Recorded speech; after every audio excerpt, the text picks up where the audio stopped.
Hello, boys and girls. Today I'm going to read to you from the Jesus Storybook Bible. Now, this is a much longer book than some of the ones that I've read to you before because this book tells the story of the whole Bible from the beginning to the end. It isn't the same thing as reading the Bible, but it tells the truth about what really happened.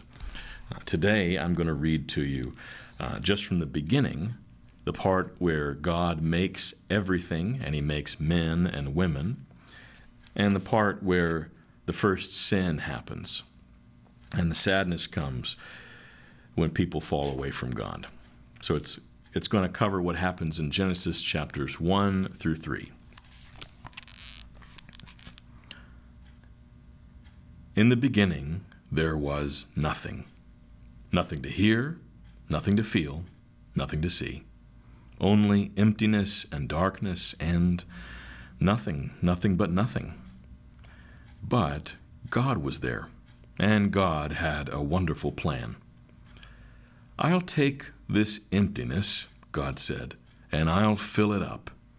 Out of the darkness, I'm going to make light, and out of the nothing, I'm going to make everything. Like a mommy bird flutters her wings over her eggs to help her babies hatch, God hovered over the deep, silent darkness. He was making life happen. God spoke. That's all. And whatever he said, it happened. God said, "Hello, light," and light shone into the darkness. God called the light day and the darkness night. "You're good," God said, and they were. Then God said, "Hello, sea. Hello, sky." And a great space opened up wide and deep and high. "You're good," God said, and they were. Then God said, "Hello, land," and there, splashing up through the oceans, came cliffs, mountains, sandy beaches. "You're good," God said, and they were. "Hello, trees," God said. "Hello, grass and flowers," and everything everywhere burst into life. He made buds bud, shoots shoot, flowers flower. "You're good," God said, and they were. "Hello, stars," God said. "Hello, sun. Hello, moon." And whizzing into the darkness came fiery globes, spinning around and around, whirling orange and purple and golden planets. "You're good," God said, and they were. "Hello, birds," God said. And with a fluttering and flapping and chirping and singing, birds filled the skies. "Hello, fish," God said. And with a darting, dashing, wriggling, splashing, fish filled the seas. "You're good," God said, and they were. Then God said, "Hello, animals," and everyone came out to play. The earth was filled with noisy noises, growling and gobbling and snapping and snorting and happy skerfuffling. "You're good," God said, and they were. God saw all that he had made, and he loved them, and they were lovely because he loved them. But God saved the best for last. From the beginning, God had a shining dream in his heart. He would make people to share his forever happiness. They would be his children, and the world would be their perfect home. So God breathed life into Adam and Eve. When they first opened their eyes, the first thing they ever saw was God's face. And when God saw them, he was like a new dad. "You look like me," he said. "You're the most beautiful thing I've ever made." God loved them with all his heart, and they were lovely because he loved them. And Adam and Eve joined in the song of the stars and the streams and the wind and the trees, the wonderful song of love to the one who made them. Their hearts were filled with happiness, and nothing ever made them sad or lonely or sick or afraid. God looked at everything he had made. "Perfect," he said, and it was. But all the stars and the mountains and the oceans and galaxies and everything were nothing compared to how much God loved his children. He would move heaven and earth to be near them, always. Whatever happened, whatever it cost, he would always love them. And so it was that the wonderful love story began. Adam and Eve lived happily together in their beautiful new home, and everything was perfect for a while, until the day when everything went wrong. God had a horrible enemy. His name was Satan. Satan had once been the most beautiful angel, but he didn't want to be just an angel. He wanted to be God. He grew proud and evil and full of hate, and God had to send him out of heaven. Satan was seething with anger and looking for a way to hurt God. He wanted to stop God's plan, stop this love story right there. So he disguised himself as a snake and waited in the garden. Now, God had given Adam and Eve only one rule. Don't eat the fruit on that tree, God told them, because if you do, you'll think you know everything. You'll stop trusting me, and then death and sadness and tears will come. You see, God knew that if they ate the fruit, they would think they didn't need him.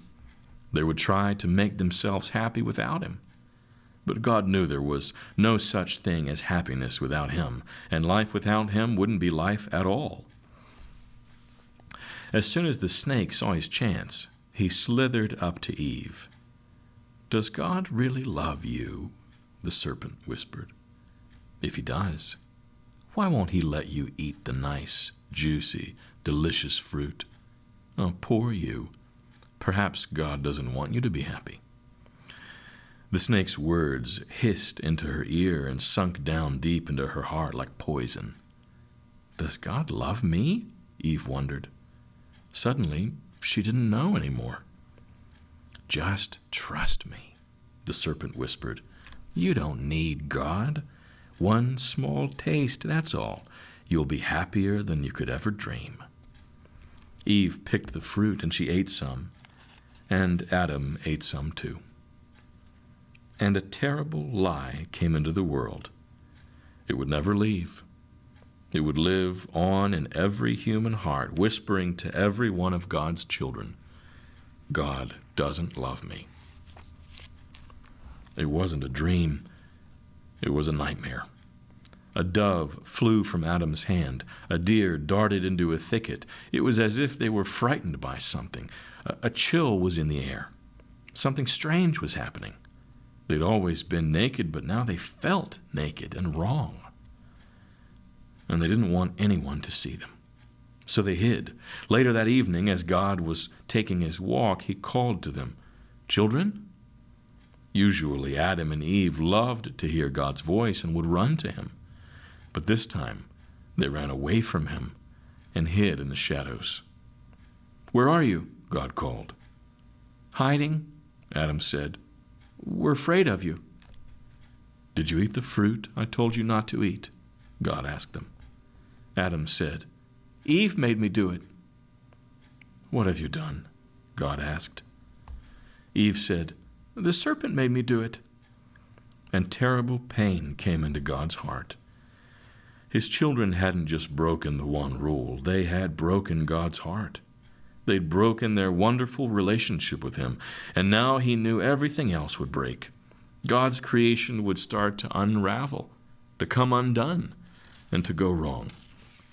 From now on, everything would die, even though it was all supposed to last forever.